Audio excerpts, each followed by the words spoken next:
तू राजकारणात कसा सारखा मागे राहतो बस 10,000 किलोची हा मी तेच म्हटलं सर दादा फेड गेल्या वेळेला किती झाली गेल्या वेळेला सुरुवात झाली कढई कुठून आणली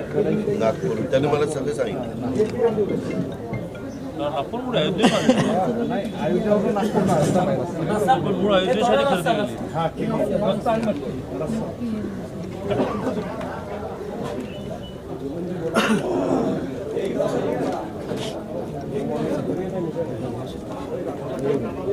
चांगली झाली चांगली मागच्या वेळेस काय शिल्लक आता 14 एप्रिलला पण आंबेडकर जयंतीला आहे पण त्याला आपण मिसळ ठेवत नाही रामनवमीला पण आहे गेल्या वेळेला पण आंबेडकर जयंतीला